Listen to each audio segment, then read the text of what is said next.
Se não houver interesse, passamos à ordem do dia estadual. Há um requerimento de sustentação oral do Dr. Lucas Casado Alcariço, representando a empresa Suzano Papel e Celulose nos itens 10 e 11, a cargo da conselheira Cristiana de Castro Moraes. Solicito ao eminente advogado que ocupe a tribuna a ele destinada.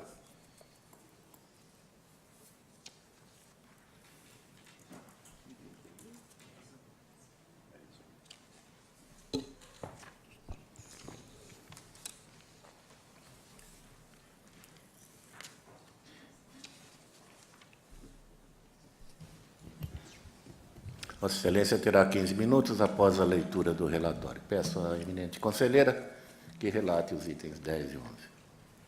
Inicialmente, eu quero cumprimentar todos os conselheiros, o presidente, o procurador do Ministério Público de Contas, o procurador da Fazenda do Estado, o senhor secretário-geral, diretor-geral, todos os presentes, em especial o doutor Lucas, que aqui faz a sustentação oral do item 10 e 11. Eu farei uma síntese do relatório, doutor Lucas. Ok. Aqui se examina um pregão eletrônico, uma ata de registro de preços, decorrente de um contrato firmado entre a imprensa oficial do Estado, IMESP, e a empresa Suzano Papel e Celulose, tendo por objeto... Eminente doutor Lucas, Vossa Excelência tem a palavra. Senhor presidente, senhores conselheiros, todos os presentes, muito boa tarde. Poupando Vossas Excelências de falar novamente toda a síntese do caso, são duas supostas irregularidades tratadas neste procedimento. A primeira delas, uma suposta afronta à súmula 10 desta Corte, e a segunda, a diferença entre os preços tratados na ata de registro e na ata de julgamento dos preços tratados no pregão eletrônico da Suzano com a imprensa oficial do Estado. Essas duas irregularidades, elas têm exatamente a mesma causa. A cláusula 3.3, 3-3 do edital de pregão eletrônico, ela exigia a todos os participantes, inclusive a Suzano, que os preços eles não contemplassem os impostos de IPI e de ICMS exatamente nos itens tratados na segunda suposta irregularidade, que são os itens 1, 3, 5, 7, 9 e 14.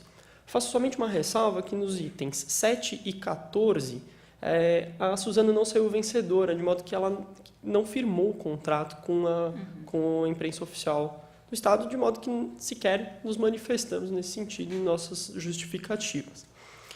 De outro lado, como eu mencionei, a cláusula 3.3 do edital, ela dizia expressamente a retirada dos impostos, e posteriormente esses valores de tributos seriam incluídos pelo pregoeiro, e aí a diferença entre uma e outra ata de registro.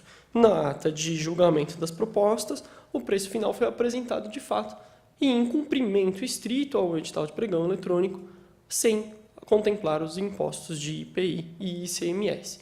Posteriormente, na ata de registro de preços, com a inclusão dos impostos, houve, de fato, essa diferença apurada.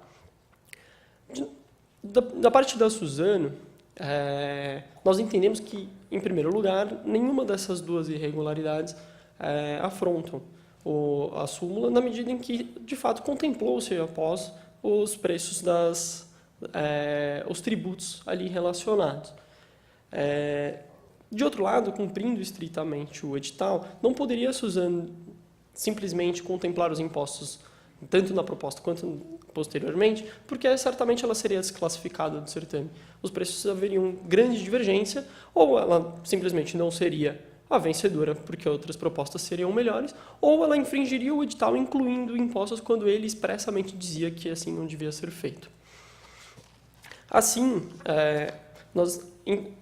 considerando no procedimento de acompanhamento do contrato, todo ele foi cumprido exatamente nas formas e prazos estabelecidos, entendemos que não houve nenhuma irregularidade e pedimos a Vossas Excelências que esse procedimento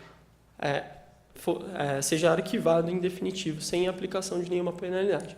E mesmo que seja encontrado por Vossas Excelências qualquer irregularidade, ainda assim nenhuma penalidade no nosso entendimento, deveria ser aplicada a Suzano Celulose, porquanto ela agiu estritamente nos termos do edital de pregão eletrônico. São essas as minhas palavras. A palavra retorna à eminente conselheira. Eu parabenizo o doutor Lucas, a defesa aqui proferida. E, senhor presidente, eu gostaria de aproveitar a oportunidade para fazer um questionamento. No final, a instrução me suscitou uma dúvida. Se pudesse solicitar a questão da imunidade tributária, prevista no artigo 150, inciso 6, a linha D da Constituição Federal. No caso aqui, esse papel já não estaria sujeito à imunidade tributária, ou seja, os valores registrados, efetivamente pagos, está com exclusão dos impostos ou não? Os valores... Desculpa, não... se os valores de uma ata e outra, ou... Os valores efetivamente pagos, eles estão com exclusão dos impostos de IPI e ICMS ou não? Estão com os valores de IPI e ICMS. A justificativa da imprensa oficial, na defesa dela, foi que não foram colocados impostos entre uma ata e outra para garantir a isonomia entre os participantes, de modo que os impostos eles seriam, sim, contemplados no contrato. Quando se firmou o contrato, houve, sim, um pagamento dos impostos de IPI e de ICMS. Olha, a questão é verdadeiramente complexa, eu quero analisar melhor, considerar todos os argumentos aqui apresentados. Cristiano, posso? Conselheiro Geraldo. Não, que é o seguinte, nós temos percentuais de ICMS diferentes, dependendo do Estado. Concordo. Então, para criar a hegemonia de preço, você pede e determina que o preço seja sem o imposto, porque aí ele fica igual. Quando você faz a compra, se o ICM é São Paulo é 18, se é Minas é 12, se é no Nordeste é 7, então é aí que por isso que eu entendi a colocação.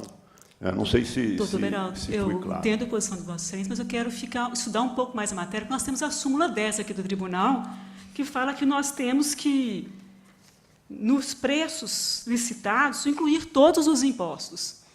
E Mas o importante aí é se ele foi recolhido ou não. Foi recolhido Foi o recolhido. imposto. E a imunidade como fica? E a imunidade, como fica? Primeira questão.